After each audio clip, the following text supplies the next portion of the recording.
Hi, Astor Grade School. This is the K103 Traffic Center, and I'm Janine Wolf. Of course, by now you know that because I've been in your classroom.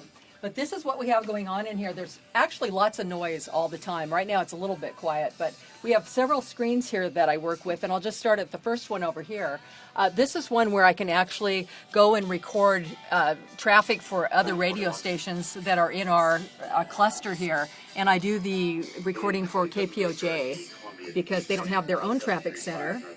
And then the next screen over here is actually so I can watch the music that's playing on the air and when commercials are coming up and timing and all that kind of thing. So I'm in touch with my partners, John Erickson, who's actually shooting this video right now. Hi there. John is our news director. And he's a couple rooms away from me. We all have our own separate rooms because it's so noisy in our rooms that we kind of need to be alone. But we can all see each other through glass windows, and we'll show you that in a second. Then the next screen, of course, is my email. And then this screen gives me all kinds of traffic information. It's right behind my microphone here.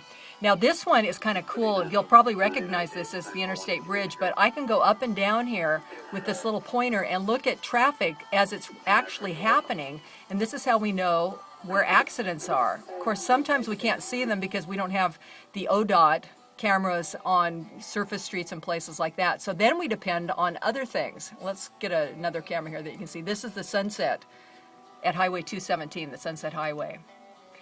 We also have this is something that we have that's part of our companies where another person is in a traffic center telling me things that he's seen just in case I don't.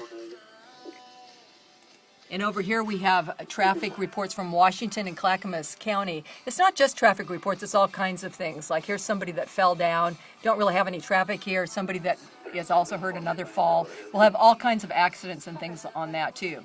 Now this is a great source. Of course, you all know what Twitter is, and we get tweets from other radio stations, other traffic reporters. They put their information up here, and it can't hurt to look at this too because sometimes they see things that we may not see. And then we have the TV, and I actually watch TV. I watch the traffic on TV just in case they see something I don't see. They also have helicopters and planes up in the air that catch things that we can't necessarily see. And then down here next to my leg, this noisy thing is the police scanners. And all day long, we get information from the police. A lot of it has nothing to do with traffic, but then again, a lot of it does. And we'll catch a lot of our traffic first thing on the police scanners. Now here in front of you too, here's the control board. And this is how I open my mic and I'm able to talk on the air. It's also how I hear what else is going on in the other rooms. And when I say the other rooms, John will pan over here, and that's Bruce Murdoch in what we call Jock Central, shall we call it that? Sure. The control room. He's on the air right now. We call him our ringleader because he basically plays the disc jockey part of the show. And then, John, do you want a shot of yourself? This is John Erickson, and he's 2 rooms away, but I can see him through the room. So we can all see each other. We also have, down here on the board, talk back buttons so we can actually talk into the other rooms and ask each other questions or jokes or whatever we want to do. So that's the K103 Traffic Center, and I'll tell you more in just a minute here in your classroom.